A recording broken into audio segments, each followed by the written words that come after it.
Yeah, so I'm nervous about this session because it could go horribly wrong or really well. And the and there's extra pressure here because I've seen Adam is now joining, and I play with him every night.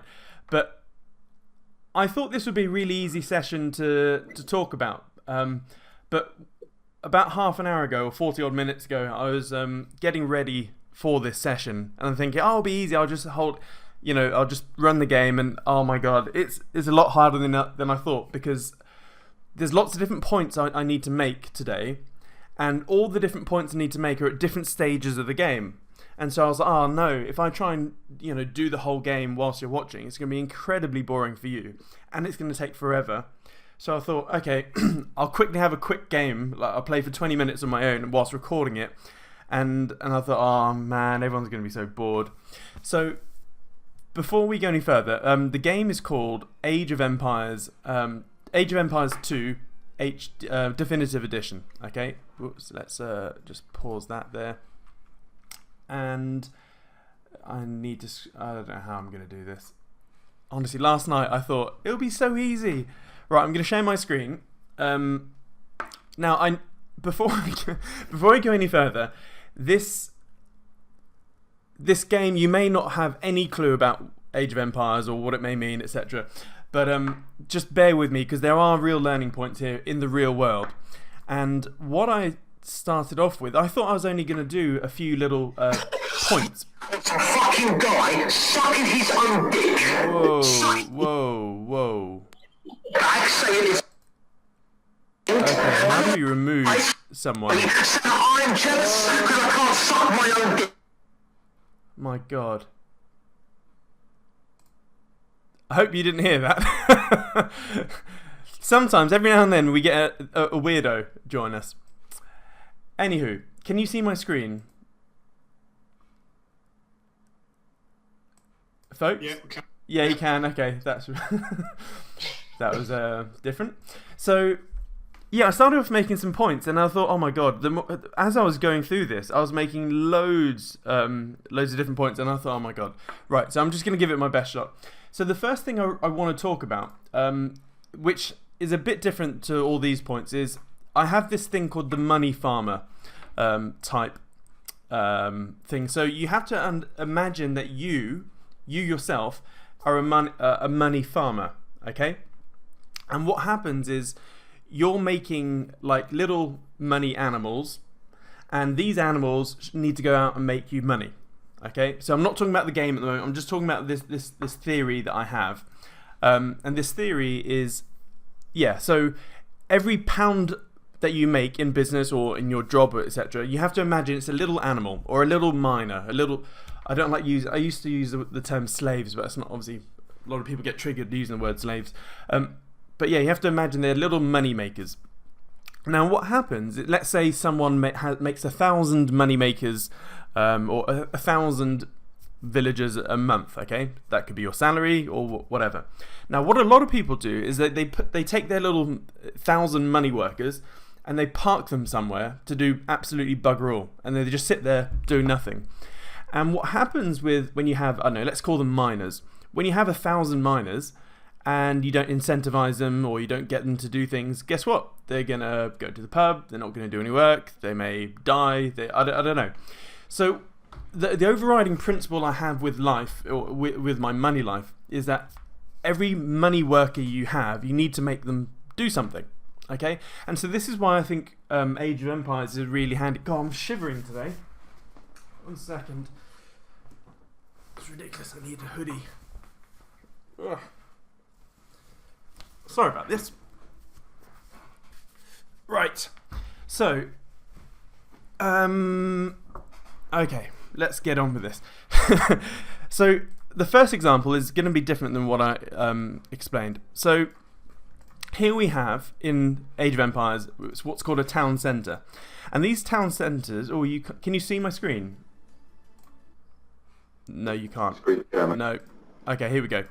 So this is called a town centre. Now, in this game, town centres spit out villagers. Okay, so I can click this, and it's going to spit out a whole bunch of villagers. And for all intents and purposes, let's say each one of these villagers is your little money worker. Okay, so every month you take home 1,000 money workers or whatever.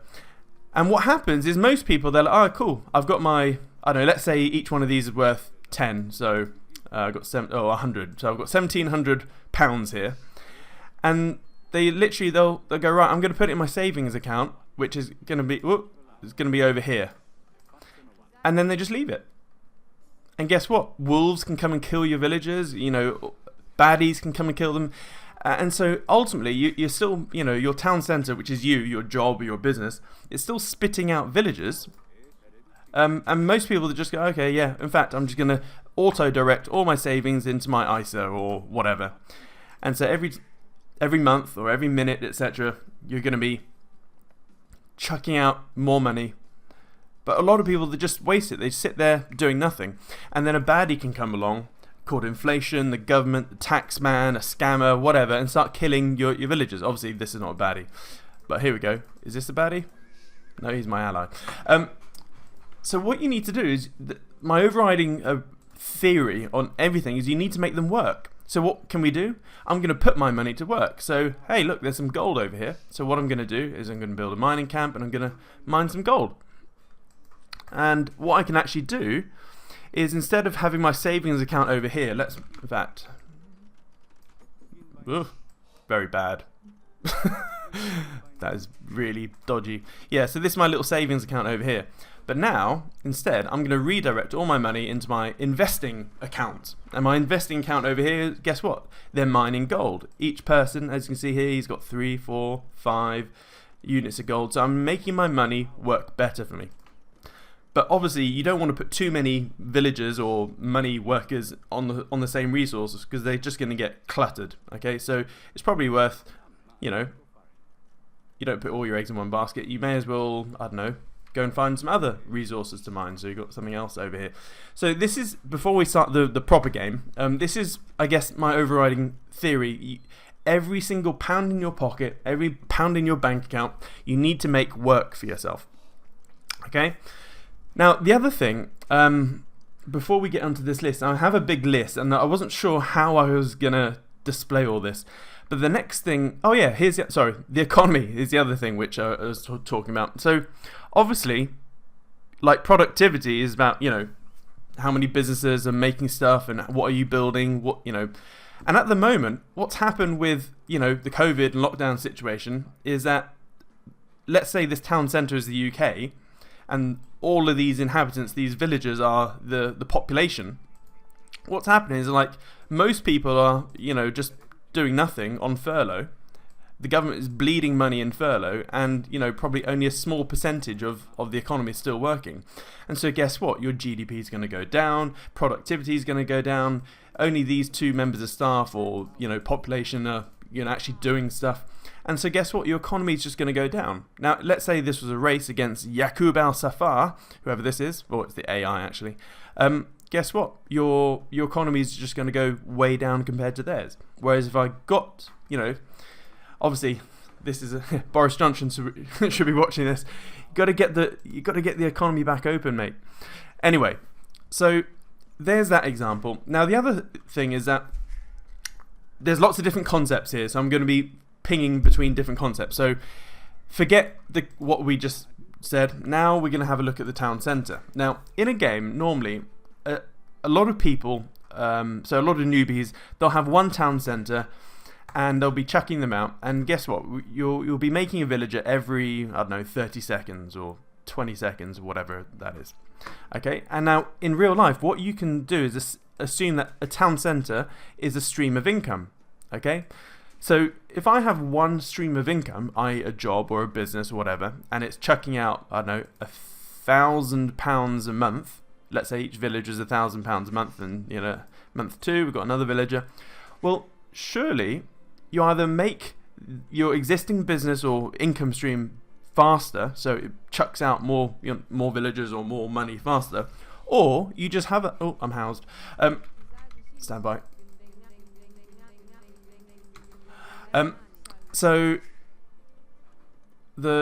Or you just have more. So what you can do is you can have more town centres. So let's say you had, oh no, let's just create a few. Oh, why are they not doing anything? Sorry, bear with me. This won't take long. I'm just going to open up the chat box. I will take questions in a bit, but I want to get into the main learnings of this. Okay, so I'm just going to create 4 in total, and then I'll stop. Okay, so now, instead of having one town centre making villagers every 20 seconds or so, I'm just going to send them out elsewhere. I've now got 4, and look, I can. So each one of these town centres is going to be making a villager. Let's just put them all over here for now. You'll soon see. And now, instead of every 20 seconds you get 1 villager, we now have 4 villagers. Well, in real life, that's the equivalent of having 4 different businesses or 4 streams of income. Now, obviously, there is. I'm not going to go into the whole seesaw argument of I'd rather have 1 big business than 4 smaller businesses. But you have some contingency here. So what happens is, something bad in your life could happen, and guess what? You lose 2 of your. Whoa! Oh yes, I do. You could lose 2 of your income streams, and guess what? You're still standing. And this is a very pertinent point for myself. Like 2020 was a shit year and a good year for me.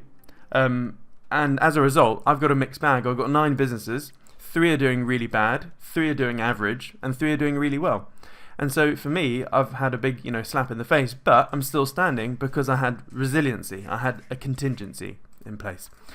Okay, so that's the preamble. Now I want to get into this, okay? And this is where it's going to get a bit tricky. So in Age of Empires, you start off in the Dark Age, okay? And in the Dark Age, you start off, well, guess what, with not much. And over time, you build your villages up into little towns, and then you can progress to the Feudal Age, Castle Age, and then Imperial Age, etc. And obviously, as you progress through the ages, you get more technologies and better troops, bigger armies, all that sort of stuff. Now, I've tried to separate all of the different learning points in the game as by Feudal Age, and what I've done is I quickly had like a 17, 18 minute game, and I'm going to have to pause it for the main bits, okay? So the first bunch of... So during the Dark Age, here are the main things, okay? And I'm going to... So, how am I going to do this? Okay, let's just press play. Okay, so here we go. In the Dark Age, we start off... Oh my god, why is this not playing? Right, let's turn this game off. I'm just going to exit the whole game. Right, let's find that video again. AoE, play. Here we go.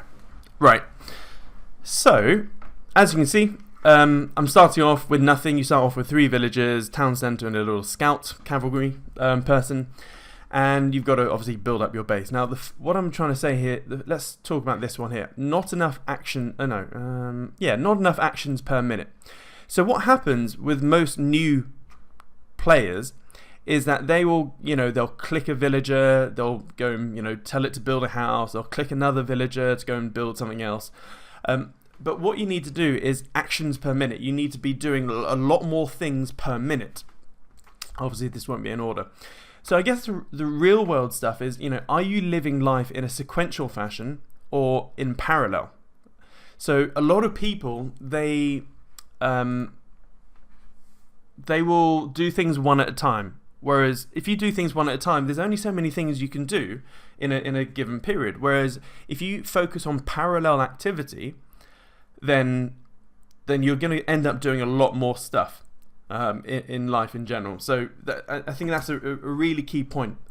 You just got to live life in a parallel fashion. What can you do in parallel? So for example, for me with work, sometimes I'll be producing a video, and I've got some other tasks to do. So what I may do is, instead of doing task A and then producing this video, which will then take some time, I'll actually render a video. Produce a video will probably take 10-20 minutes to render, and whilst it's rendering, I'll then go and do the other tasks. And so therefore I'm doing some things in parallel activity. Or I guess having, if you have a business, in fact, let's get my doodle pad out here. No live session will be complete without a doodle pad.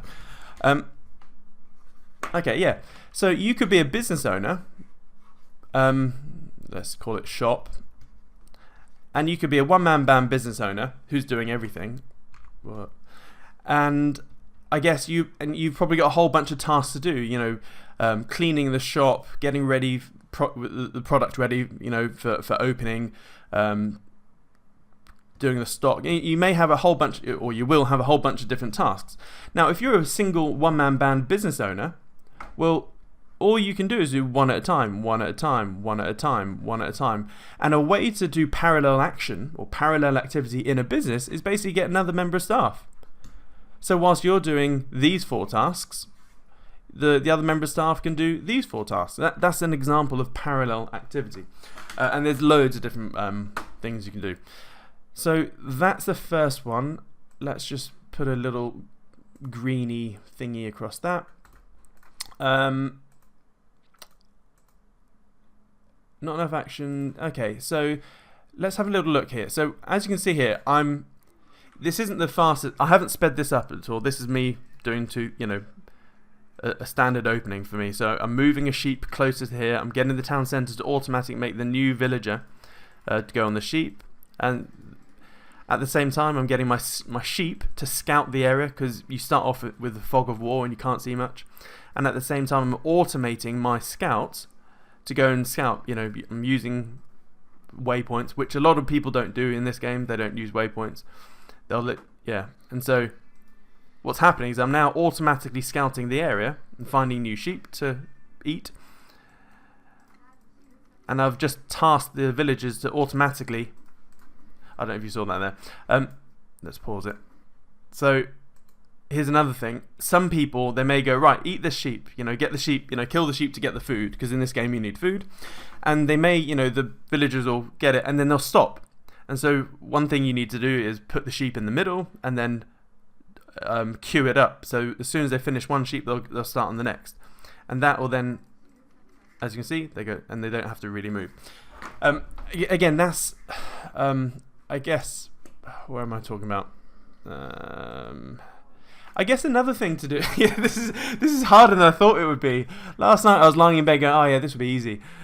There's too many things going on. This video, so as you can see with this game, you end up doing loads of different things, and it's all about actions per minute. So here I've screwed up here.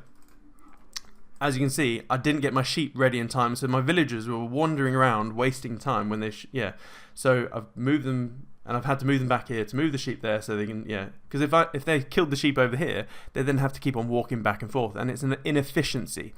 Now this is why, I live my life via first principle thinking, and I try and do everything in the most efficient way possible. For example, downstairs in the kitchen, I make these weird coffees every day, and originally all the ingredients for the coffees and what were all over the kitchen. And I said to myself, I was like, wait a minute, I'm being grossly inefficient here with my coffee making. And so I moved everything into one corner of the kitchen. So now I can literally stand in one place and make all my coffee type stuff and my supplements and whatever, instead of walking around the kitchen. So I apply first principle thinking to every part of my life, not just in business, but in life in general. So where were we? So not automating enough actions. So with this one, by the way, I could talk a lot longer for each point, but I've got a lot of points, and we're already sort of 20 minutes in. Are you really being efficient with your life, biz/systems? What can you outsource? Okay. So let's move on. Idle TC. I've talked about Idle TC as an idle town centre. So I guess the real world example is, have you stopped earning money? Are your procrastinating habits massively hindering you in the future? Because in this game, if you have an idle town centre, as in the town centre is not chucking out more villagers, that's going to have a catastrophic effect to you in the later game, because you'll just have less villagers than your opponent. I see Adam Stevens is here, and Shane on Facebook. I mean, they're always playing me every. One of the things I'm always asking, pretty much every game, Adam, how many? What's your total population? And that's me trying to keep check on, am I being efficient? Have I basically screwed up my build order, etc. What was I going to say here? What can you outsource? Yeah, and remember, my definition of success, when you look at it from a logical point of view, is success is the compounded aggregate of positive actions and habits over time. Yeah, let's add a little TM to that. I made that. So yeah, that's my definition of success. It's the compounded aggregate of positive actions and habits over time. So yeah, if you have an idle town centre, or you're screwing yourself over, and what is the equivalent in life? Fishing boats, collection point. Okay, let's have a look at the game. What else am I doing here? So I may have to speed things up. So come on, yeah, I'm gonna just fast forward a bit. Okay, so here's another thing. Build order. So in this game, you have to, have a certain amount. We don't have to, but it's good to know how many villagers to put on each resource. Otherwise, you're going to be wasting time. So what is your build order in life? I don't think I've even put build order in here. No, I haven't. I should have. But yeah, let's add a build order. Like, do you even have a plan in biz/life? I guess that's the thing. Like, do you even have a plan? Most people go out through life with no plan, and that's not a big bad thing. But if you have a business, you do need some sort of plan in your business. Otherwise, you're just going to be dicking around with no, it would be like in a fishing boat with one oar in the middle of the Atlantic Ocean. You're not going to get anywhere. So, yeah. What else was there in this? Come on. Oh, actually, making a video is hard because I want to sort of scroll around. 1 second. Wait. Okay, here we go. Right. So as you can see, I'm about to send a villager to kill a boar. Now, so this here we go. This point, not using efficient resources first. Boars versus berries. So in this game, you have different resources that get you food. For example, food at different speeds. So a boar, if you kill a boar and eat a boar, you get more food per minute than if you were to get sheep. And there's also berries, which are somewhere up. I can't obviously move the screen. And berries give you less food per minute. And so in the early stages of this game, it's very important that you use the best resources first. So you need to eat the boar, you need to eat the deer, then the sheep, then the berries. And you can do it concurrently, but I prefer to allocate resources to the efficient stuff first. So that's one thing. So I guess the real world point of this is same as above. Are you wasting time? Are you wasting time on things which are slow and inefficient? So for example, there was a time in my life where I had a business, and I just realized that I wasn't going anywhere. I was like, this business is never going anywhere. Even if I gave it everything for the next couple of years, what is the best thing, that I could do? In fact, not just that, I was in the Air Force. So one of the reasons I left the Air Force is because I realized, whilst I was sat there getting a pep talk by the station commander, I was asking my mates, like, how much money is the station on? And I think someone said it was either 70 or 80 grand a year. And I was like, okay, how long do I have to stay in the Air Force to earn 70 to 80 grand a year? And I realized in order to get 70 to 80 grand a year, I'd have to stay in the Air Force for another 20, 30 years. And I may not even get to group captain, rank. So I then realized, shit, the Air Force was a completely inefficient waste of my time, because at that stage of my life, I was very money focused. So I had to quit. I literally had to leave the Air Force because it was an inefficient use of my time, in money-making terms, that is. And I had the same pivot in one of my businesses 10 years ago. I realised this business that I'd set up, this little side hustle that I tried to turn into a proper business, was just a complete waste of my time. And so you need, I guess, I can't think of a non-wanky way to say this. I guess you need the mental fortitude to pivot. And pivoting is hard. It really is. Especially like if you put myself in my boots, I'd busted a gut spending at least a year, maybe 15 months of my life trying to get this new business working, and I got it somewhat working, but I then realised, oh man, I'm wasting my time. I'm flogging a dead horse here. So I had to pivot, and it was hard. It was hard.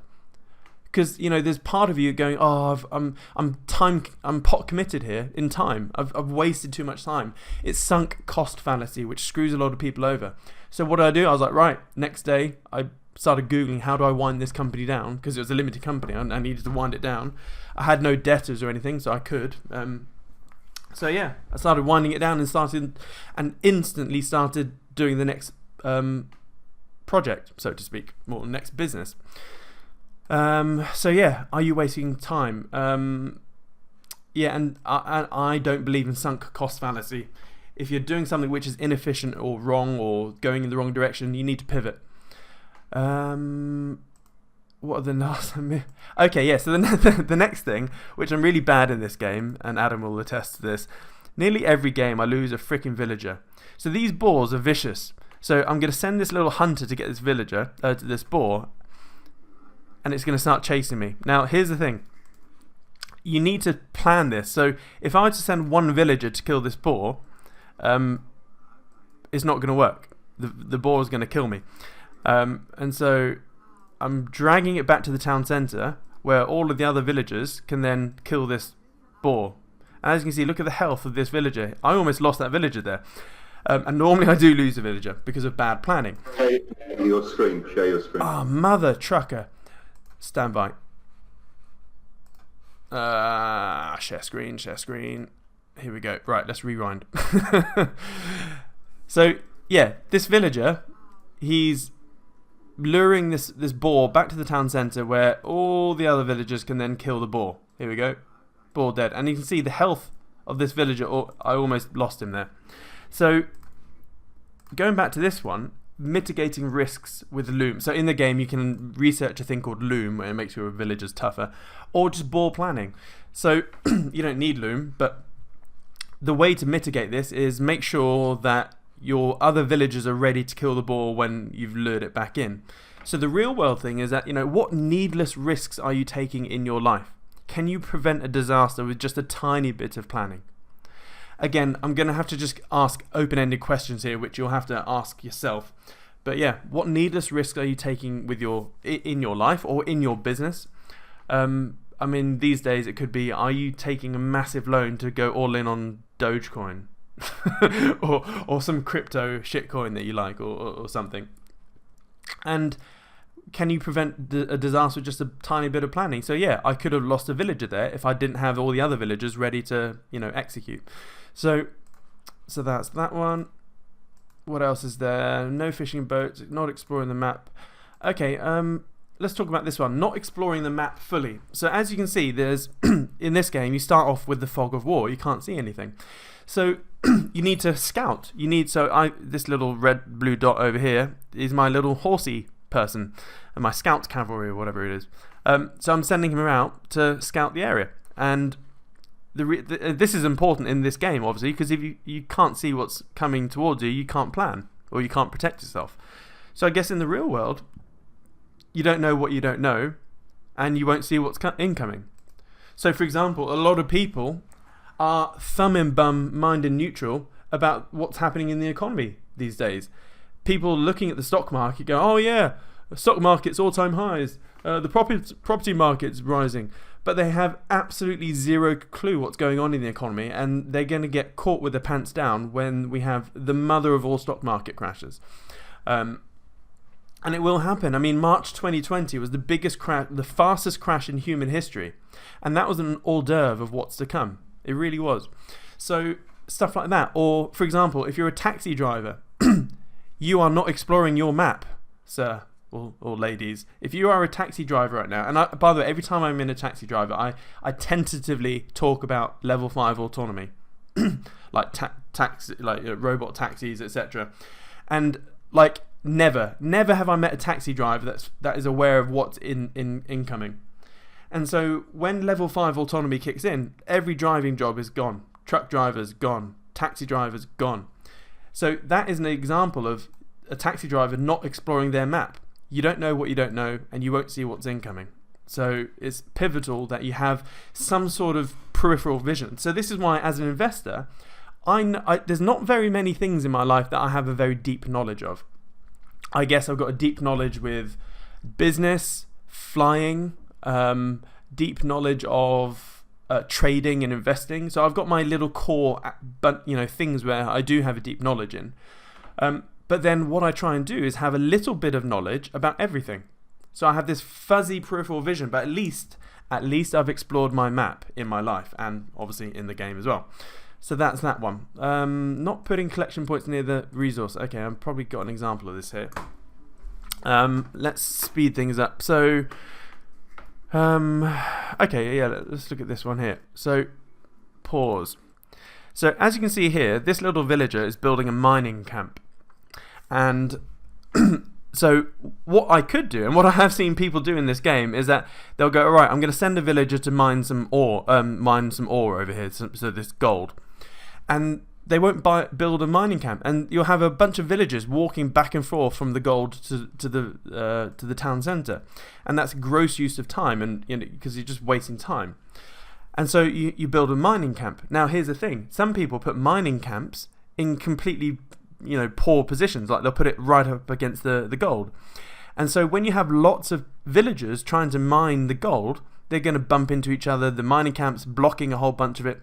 So it's worth putting your mining camp at least a square away from the gold so that there's room to move.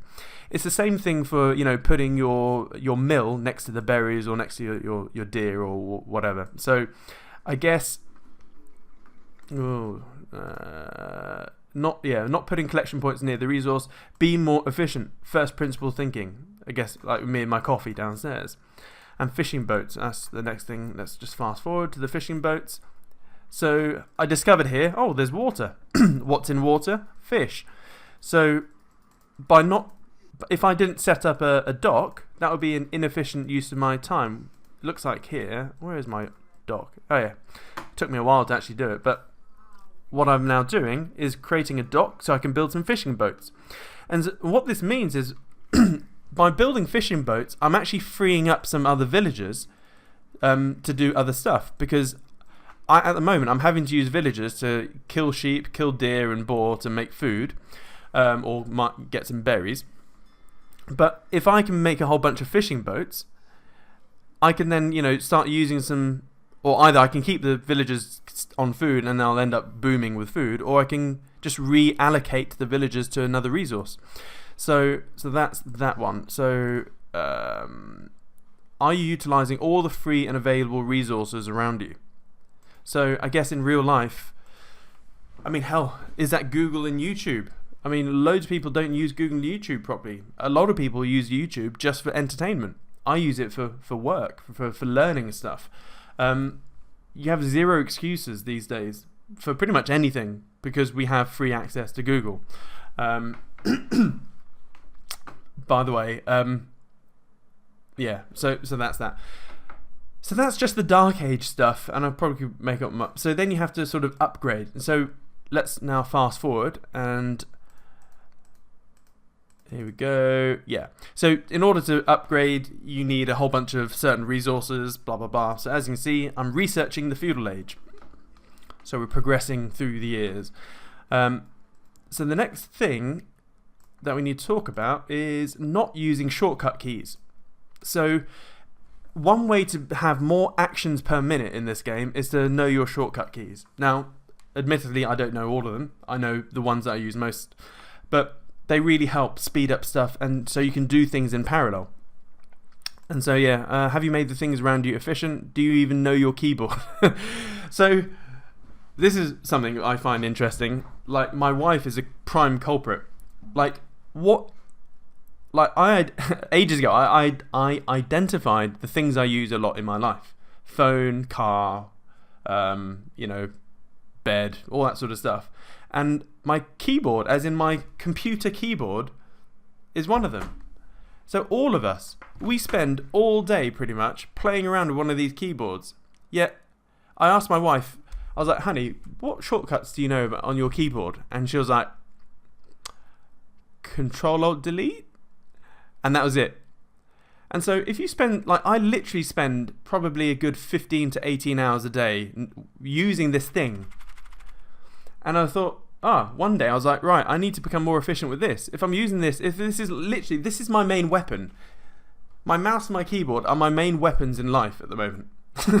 I execute everything with my businesses with my mouse and keyboard or my phone. So surely it's worth spending 10 minutes learning some freaking shortcuts. At least knowing Control-C, Control-V, Control-X, Control-Z, Alt-F4, Control-Tab. There's loads of different shortcuts you can use in life, and so it speeds up stuff. So I actually were really sad. Ellie was working next to me in the other desk in my office here, and we set ourselves a little task. I was like, okay, simple task, let's do this, go. And I destroyed her. As in, I completed the task at 5 minutes before she did. Just using simple stuff. Sounds silly, but when you think about all the time I'm saving over a day, over a year or whatever, that's time that, I'm not wasting.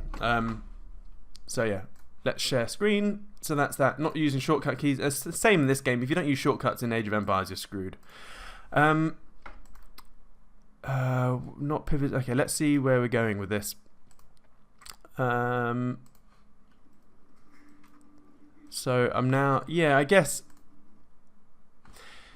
okay, so in this case, I'm in the middle of researching Feudal Age, and I realised I needed a bit more wood. So these people were originally getting food, and I just got enough food to click up to Feudal Age, and so I'm now repivoting the villagers into wood. And a lot of people, again, that play this game, they'll assign someone to gold or berries or whatever, and they'll leave them doing that thing for the whole game.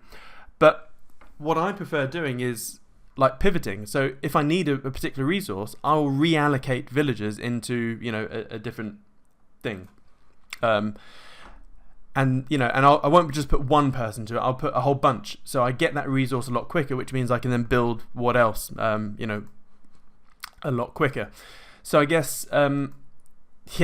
Are you, is there an area in your life where that you need help with, and are you basically allocating enough time and attention to that problem, I guess. Putting your eggs in one basket, okay, / one base. So from a military perspective, you don't really want all your eggs in one basket, i.e. you don't want one base. So I think I explained this in a previous one, but basics of warfare is that, let's say the enemy are over here in enemy land, etc., and you have your main base over here. You don't just want one main base. What you want are different outposts. You need forward operating bases. So you then conduct your attacks from your different outposts, and then you create supply lines, etc., and then you protect your supply lines, yada yada yada. Whereas if you didn't, and so when the enemy attacks, what they'll have to do in order to get to your main base, they're gonna have to take out your outposts, your sort of mini base, your forward operating bases, and so this protects your main base, but also it gives you redundancy. So you could have one army barracks like in your base, and if they take out your army barracks, game over. You can't build troops. Whereas in this case, if you have army barracks and all these outposts, then they could take out one mini base, but you can still operate, you can still fight. So I guess it's the same. Where is my little list here? Putting all eggs in one basket or base, and it's the same in terms of resource allocation in this. So if I can find an example, when playing this game, here we go. Come on, move the screen. No. Okay. So as you can see, I've got a lumber camp here, and I've got 5 villagers chopping down trees. Now, I've researched the game, and apparently, I haven't. Apparently, from what I've seen on Google, the optimum amount of villagers per lumber camp in this game is 5. So therefore, it's worth having 5 villagers per lumber camp. Whereas a lot of people in this game, they'll put, they could have 20 lumberjacks, and they'll have all 20 on the same tree line. So guess what? If an enemy comes along with a bunch of archers and, cavalry, and they stumble across your 20 villagers all chopping wood completely unarmed, guess what's going to happen? Slaughter. And it's like jackpot whenever I find that. I've had that last night. I sent a whole bunch of archers and there was like 20 odd villagers unprotected. I was like, game time, baby. And so what happens is worth separating your lumberjacks. So I've got 5 here. If you look elsewhere, I've got another 5 down here. And so that way, if someone tries to attack my lumberjacks, I'll lose 5 maybe, but then I have time to, protect the other lumberjacks. So so in life, I guess, putting all your eggs in one basket. Do you have one job, one business, one investment strategy? Or if you have a business, do you have one marketing pillar? Do you have one member of staff, one product, one supplier? The number one is your most insidious enemy. Never have the number one in your life. One wife, obviously. One husband. But other than that, yeah. So, I mean, hell, if you look at developing countries and you look at how many kids per family, they'll have 5 to 10 kids simply because the infant mortality rate is so high. So they're doing that by default. They're having loads of kids because of the infant mortality rate. So that's that one. Not pivoting. Yep. Okay. Fair enough. Not leveling up the troops. Okay. So this is interesting. I guess sharpening your sword. So in this game, you can, let's fast forward a lot further where I'm building army barracks. Wait 1 second.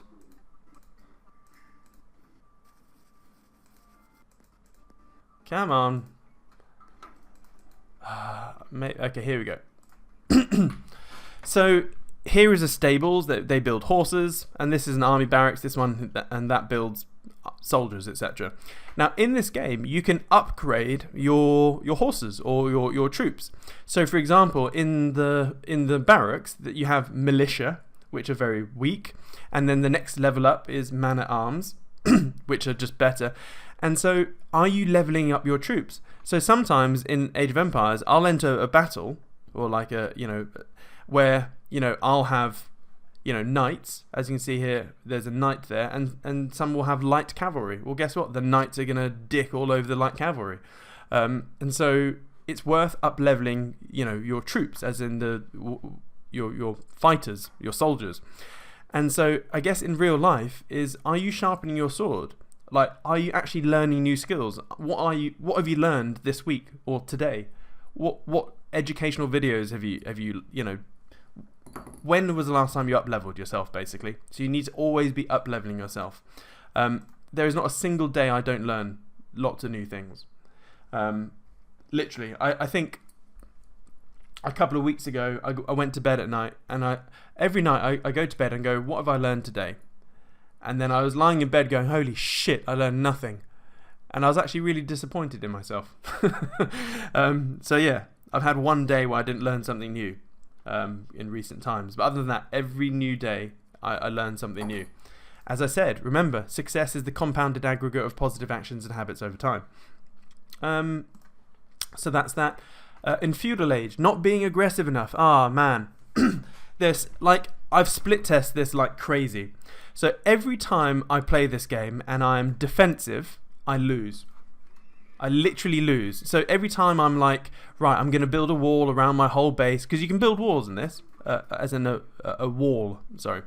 You can build big old brick walls, or stone walls, and I'm like, okay, I'm going to build loads of castles and towers and walls, I'm going to protect my base, etc., and I'm going to be all defensive. And guess what? I lose. I always lose. Now, why is that? Well, first of all, if you start trying to fortify your base, what are you not doing? You're not exploring the map. You're not controlling the map. And if you don't control the map, you have no movement. And so in this game, you need to be able to move, and you can't move unless you control the map and at least see where they are. Whereas if you hunker down into your little eggshell or tortoise, pretty much an eggshell, guess what? Your enemy's going to control the map and move, have ability and freedom to move. And guess what? You're then falling foul of putting all your eggs in one basket. So I'm a bit different. I never wall up. I pretty much never wall up, because I see this as a waste of, not a waste, but in order to wall up, you need to send villagers to build walls, and it costs a lot of resources, and I'd rather focus on attack. I'd rather focus and use my resources in building an army and then attacking. And so the real life thing is this, like, are you being aggressive enough in your life? And this is why I said this yesterday. I think Martin Lewis, the money-saving expert, is doing the economy a massive disservice, because he's effectively getting the whole population to be defensive. You know, can you find newspaper coupons in the newspaper? Can you find cheaper credit card stuff and flip utility providers every 2 minutes? Like, this is just a waste of my time, in my opinion. I much prefer to work on growing more money and more income streams than dicking around trying to save 50 quid a year on my energy bill, which you can do when you have some downtime. But I'd rather focus on being aggressive in life and going out there and trying to attack my goals. So in this game, let's say your goals is the enemy, you got to attack them. So, for example, I'll show you an attack, because I do attack. Here we go. In fact, here's another thing. Okay, only one barracks and one type of troop. Okay, let's obviously I've covered this in Castle Age. Am I in Castle Age? Oh yeah, I am. So this is another thing.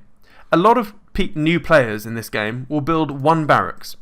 So one army barracks, or one stables, or one archery range, etc. Now, this was just a quick game for demonstration purposes. But remember that town centre analogy I made at the beginning of the show? The show. It's the same with the army barracks. If you have one army barracks, you can only make so many soldiers per minute. If you have, 6 army barracks, guess what? You're 6xing the amount of troops per minute that you can spit out. Or in the early game, it's worth having at least 2, stables, or 2 archery ranges, or whatever. And that way you can chuck out more troops quicker. And so, yeah. And here's the thing. When you have troops, don't let them just dick around. So in this case, I've put the spawn point for these stables near the enemy. As you can see, they're down here. And once I have, a tiny critical mass, so I think I was waiting for 4 knights here. And a knight is a pretty powerful unit in this game. And instead of waiting till I get 20 knights and then just steamrolling through, it's actually better to wait till you get, 3 or 4 knights and then go and raid them. Because you're not going to take out their town by raiding them, but what you're going to do is put your opponent on the defensive. You're going to kill some of their villagers. You're going to get them off their resources. And you're going to have to you're going to force them in their town centre to hide. And what are they doing whilst they're hiding and defending? They're not growing. So this is critical. So as you can see here, I'm up leveling all my troops. I'm sending some knights forward, and here we go. So I've got 3 knights here. Oh, hello, Woodline. Oh, there's only one. Villager dead. Oh, no. Come back. See, he's running away. Dead.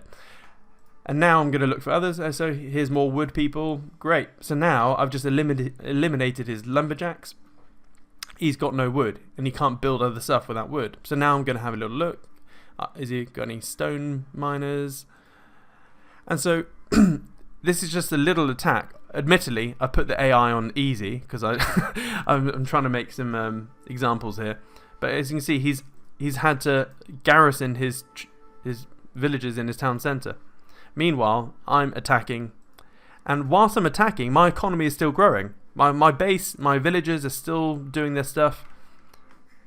I'm easy, and meanwhile, so I'm now taking out his dock. But now what I'm doing is I'm sending villagers down to his base. And by the way, there's real life examples about this. I'm just explaining what I'm doing here. Oh yeah, here's another thing. Sorry. Instead of building walls, which is, I think, sometimes a waste of time and resources, what I do is instead build a watchtower. And a watchtower fires arrows. So in this case, and it's useful because it's also a deterrent. So people will then avoid attacking this area because it's going to fire arrows out. And if they do come to try and kill my gold miners, I'll just garrison my gold miners in the tower, and then they'll fire more arrows.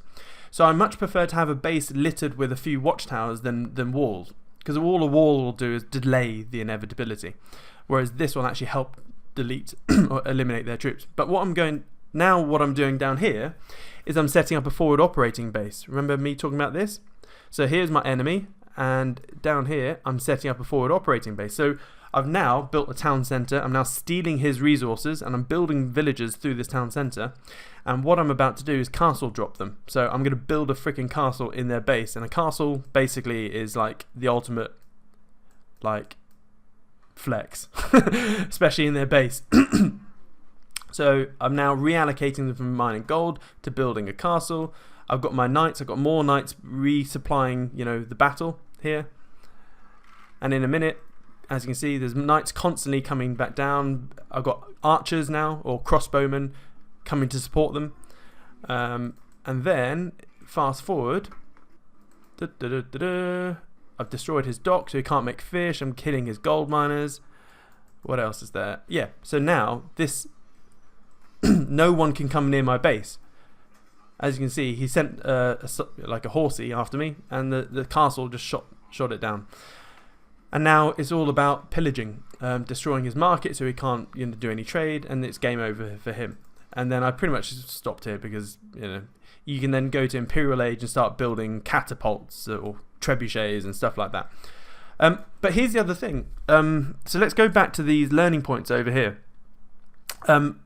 Making one type of troop. A lot of players in this game will just make one type of troop. They'll go, right, I'm just going to build horses. And then they'll just spend all their time and money building horses. Well, guess what? It's easily countered, a horse. You just make halberdiers, as in big blokes with big sticks. Sharp, pointy sticks. And so you need a mix of troops. Ideally, 3. You need, ideally, from my research, you need 3 types of troops when you attack someone. And then it's very hard to counter. Another thing is not identifying and protecting your weak points. So sometimes you may have a weak point in your base where it's not protected. You may need to wall it up or put a castle there or a tower. And in life, so what are the learning points in life? Sorry. Only one barracks, and it's like the same town, having one town centre. Making one type of troop, yeah, that's one thing. I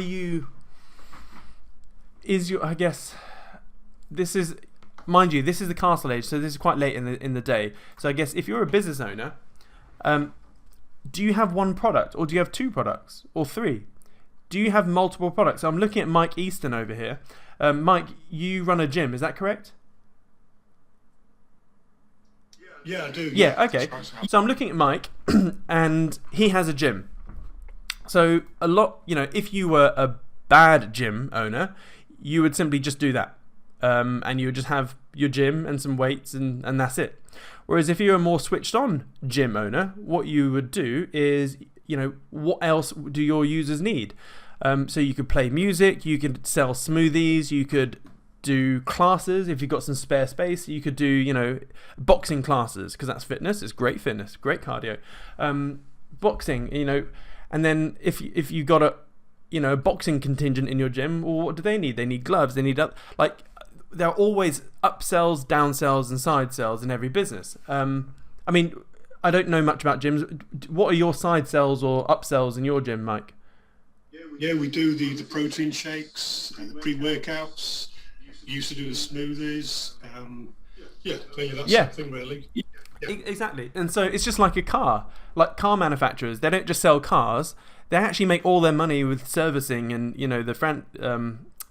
servicing basically, pretty much.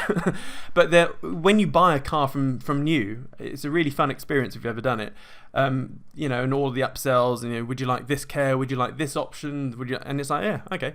And they're making, probably sometimes 20 to 40% more than the value of the car just on your upsells. So that is that. Let's share the screen. Weak points. Yeah. So in business, what are your weak points? So, or even as a person. So I know I'm the world's worst person at admin. I'm just shocking. I have no memory. My short-term memory is useless, and I'm not very organised. Well, I am organised, but it's only because I'm very disciplined to be organised. But I'm naturally a mess. So what do? It's worth employing people better than you to plug those weak points. I can make a website, but I'm not that good. So guess what? I have an in-house web guy. I have, and so in business, you need to employ better people to do the things you're not good at or to plug your weak points. to a point where I've got too many businesses at the moment. I'm trying to get rid of them, or some of them. But there's some businesses where I'm like, actually, I'm not the best person to be the CEO or the general manager. So I'm actually now considering in hiring a general manager or a CEO or a director for one of my businesses, or the WAP, basically. I actually think I need... this is weird. It may sound very odd, but I actually think I'm not the right person to grow the WAP. And so I'm really toying with the idea of hiring a general manager, or no, a director maybe, someone that will actually take the WAP and push it out there. Because what I realised with the WAP is I'm simply the content person. I can talk till the cows come home. I'm good with the content. I'm good at teaching. I can teach. I can convey concepts and relay it to people. But because I'm time poor at the moment, I think it would probably be a good idea for me to get someone to, get hold of the reins and grow it. Maybe. I don't know. I'm toying with the idea, but it's worth always identifying your weak points. Okay, not making enough buildings in this game. I don't think we need... So another thing you can do in this game in order to, I guess, delay the inevitable, or basically give yourself enough time, is, let's say this is your... let's say this is your main base where everything is at, okay? What you can do is you can start building out of it. So when I look at a lot of the good players on YouTube, and yes, I do waste time by watching pro players, pro Age of Empire players, what you'll find is that they'll end up just slowly building out of their base. Like pretty much, like if the enemy's over here, they won't necessarily have forward operating bases like I explained. They'll simply just grow, and they'll just build random buildings everywhere. So they'll just end up making endless amounts of barracks, stables, houses, mills, and so what happens is when the enemy comes to attack, if it's a smart enemy, they'll try and go all the way through to the main base, but it makes it hard when there's just loads of buildings, and so they have to basically destroy the buildings one by one, and before they get anywhere near. And that what happens is that takes time. So the person that's being attacked will send troops to try and combat the attack, and they'll also be trying to take out buildings along the way. But what that gives is time. So if they're losing villages and resources over here, they can then build over here and start rebuilding. I had a game once where the guy completely took me out, but what he didn't realise is I was building my whole base along the edge of the map. And I was relying on the fact that he didn't explore the map. And not a lot of people explore the full map. And so I literally created a base around the whole of the sides, and he thought he'd wipe me out, and he got complacent. And then I came in from behind and prodded him up the arse. So so that's one thing. Not making enough buildings. So what is that? What is the real life equivalent? I guess, do you have any safety protocols in place to realise when you're being attacked? And if you were being attacked, do you have a way to sort of grow out of your hole whilst you're also getting into a hole, if that makes sense? So it could be, an enemy, a competitor, a business competitor. So taking Mike, for example, someone could be setting up another gym like within the same mile, within 1 square mile of his gym. So really, that's like an attack on his business, because that person's going to try and take market share from his gym. So if he has enough buildings out there, or if he has enough feelers in the market, or whatever, he can then start pivoting, or he can do other things to make sure that alleviates the risk. Maybe, I don't know, it's hard. If someone sets up an identical business in your area, it's actually pretty hard. You then just got to make sure you're doing better service, not necessarily competing on price, but delivering better.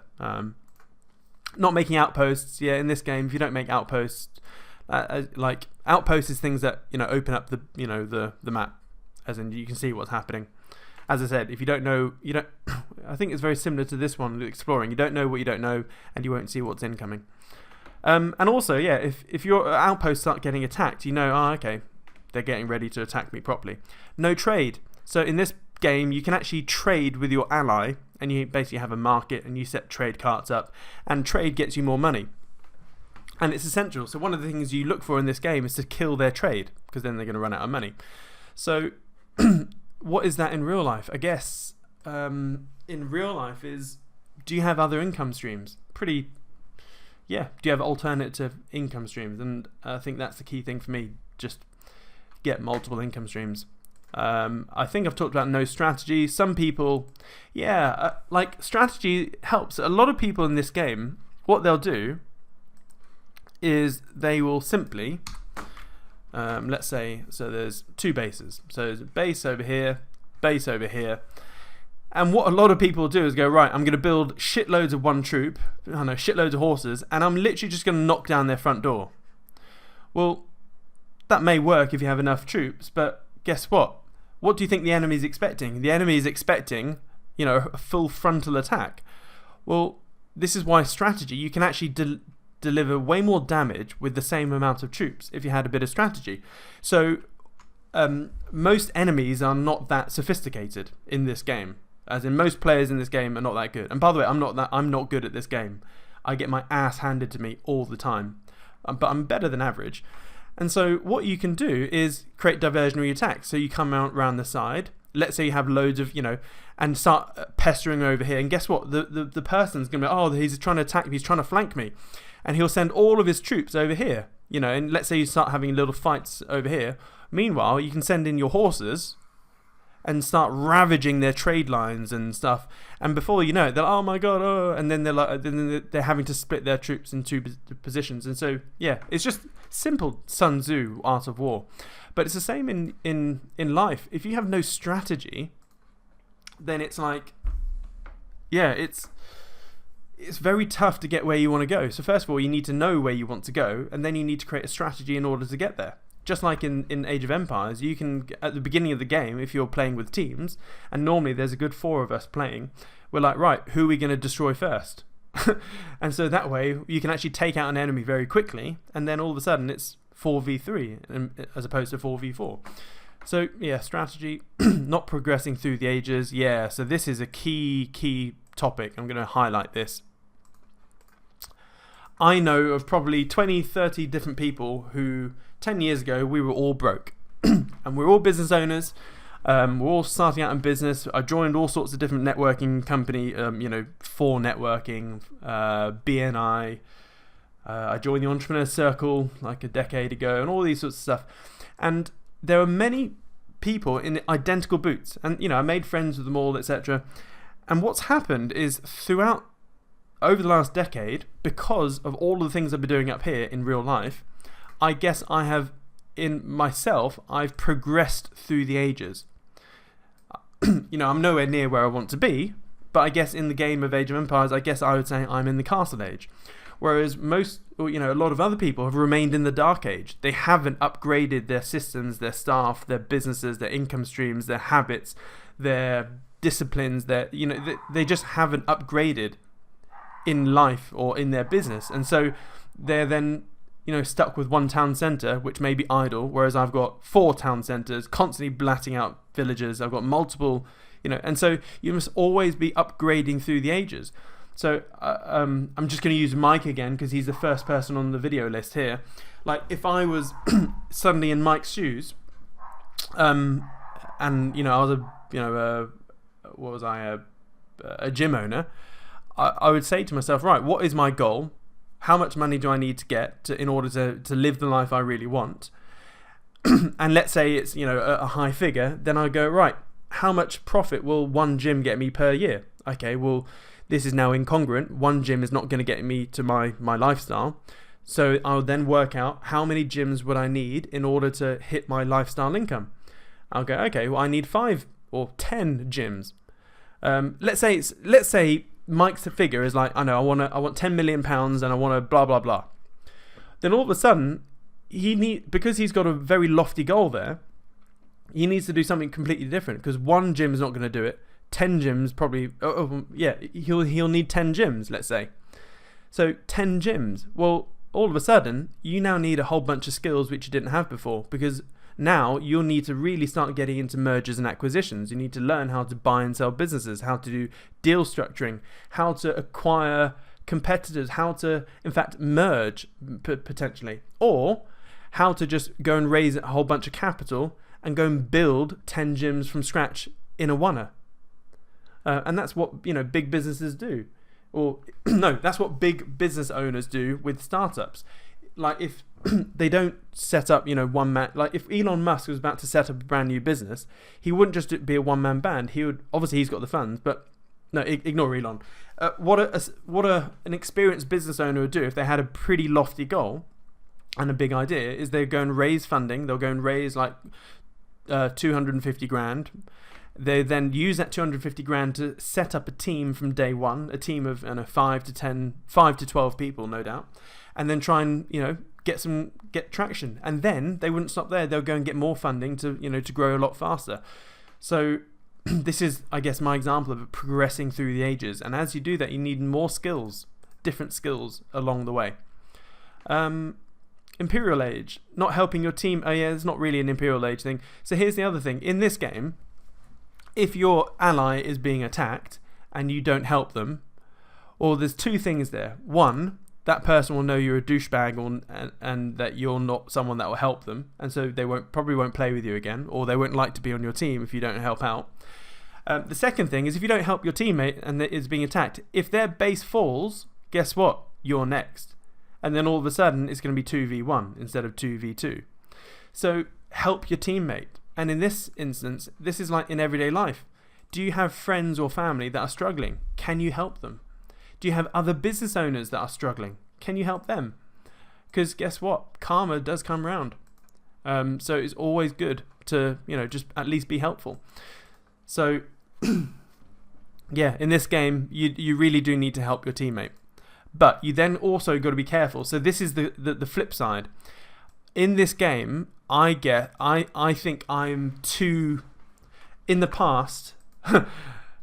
Okay, so in Age of Empires, sometimes what's happened is that my teammate is being attacked, and I'll have like a little army, and I can see that it's a futile exercise. Like, maybe there's like one of his outposts being attacked, and I'll go and send my 30 archers.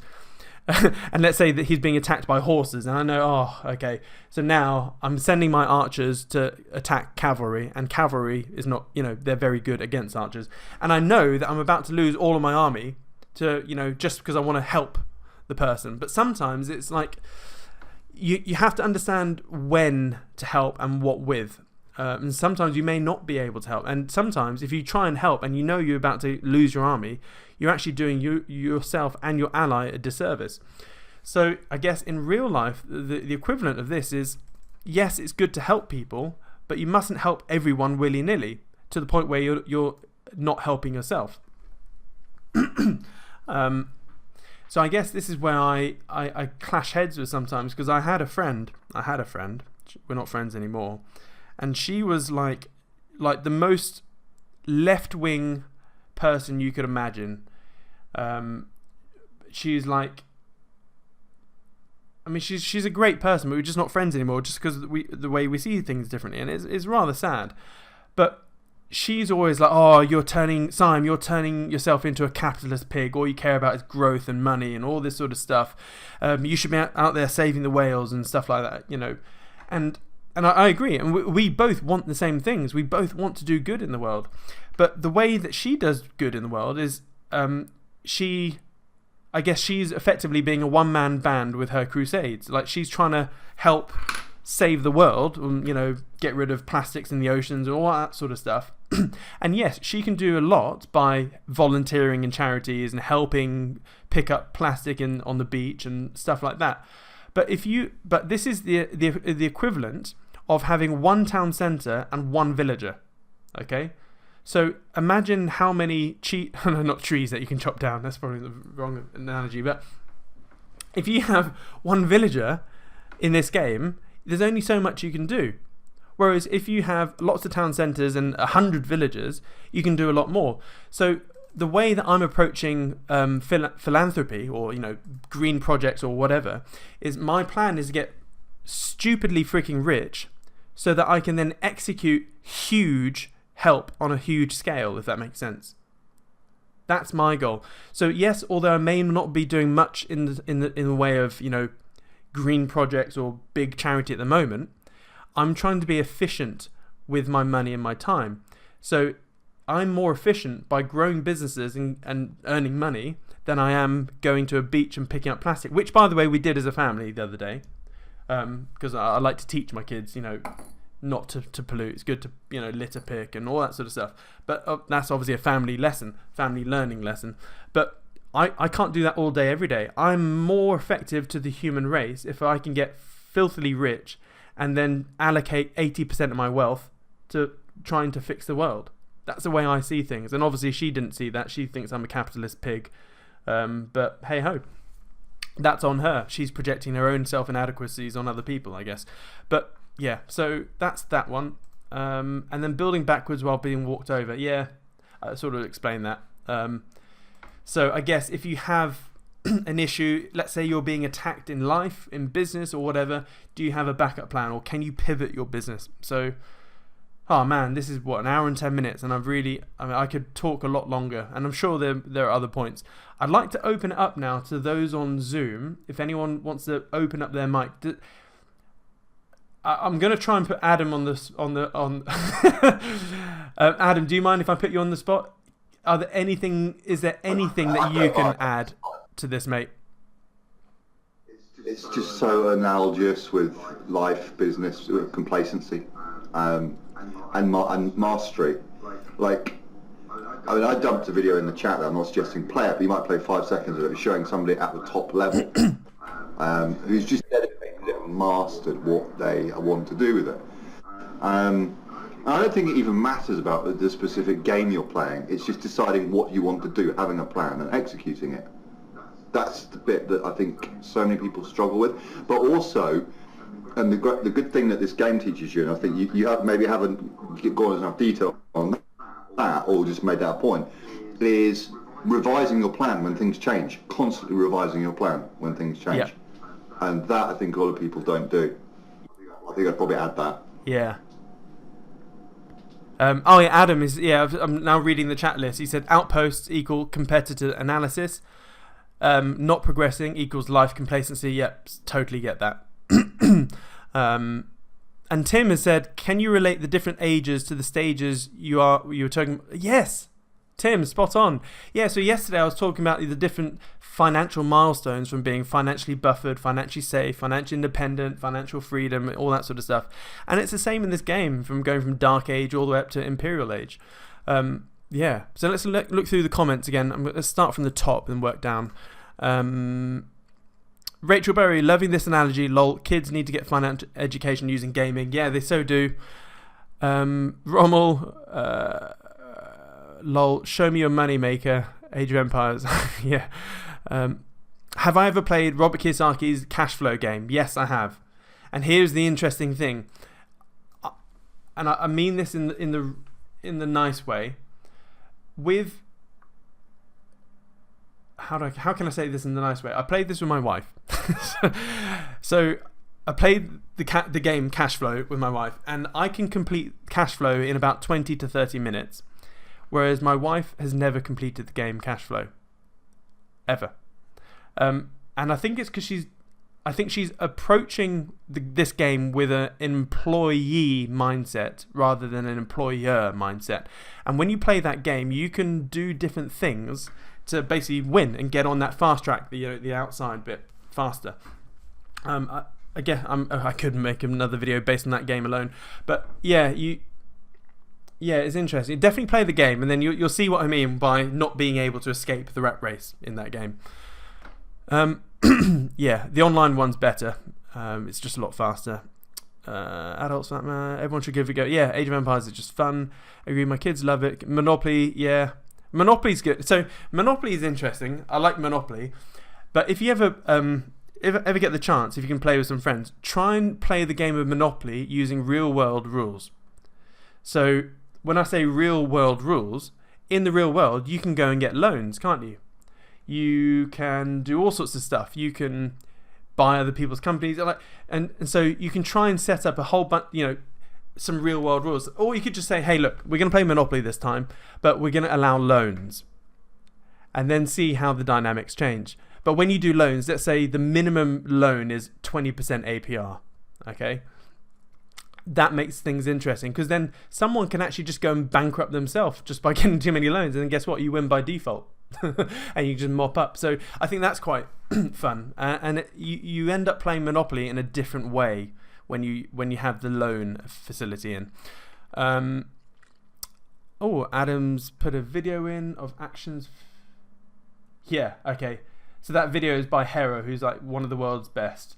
I'm going to save that to my watch list because I do want to keep on improving. The other day, I think I lost like 6 games in a row. It's just incredibly frustrating. Cashflow is online and also a board game. The board game, the physical stuff, is like £100. It's so expensive.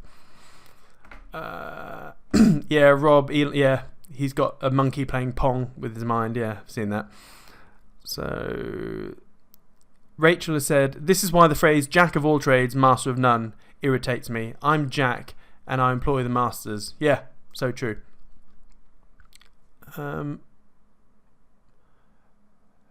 Yeah. So I'm trying to find the relevant questions here. Come on. Yeah, okay. So that's that. Okay, let's look at the Facebook, because we are going to end up calling this a day. Any questions on Facebook? I don't think there have been. Bijan said, kill the sheep. I'm against people who believe COVID lies, but I wouldn't go as far as killing them. Okay. Wife, you've been playing Age of Empires way too long now. Me, gaming equals learning business. Yeah. Yeah, cool. I think that's it. Any other questions? Alexander, yeah, Cashflow 202. That, yeah, I have played it. And it's good. It enables more rules, more things like loans and stuff like that, and derivatives. So yeah, hopefully that's helped. This wasn't as slick as I imagined it to be. I thought I was going to be able to, do things, but then it would have just taken so long, way longer than today.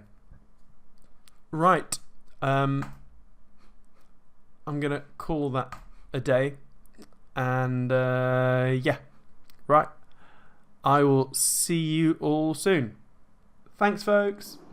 Gonna love you and leave you. Cheers. Bye. Toodles.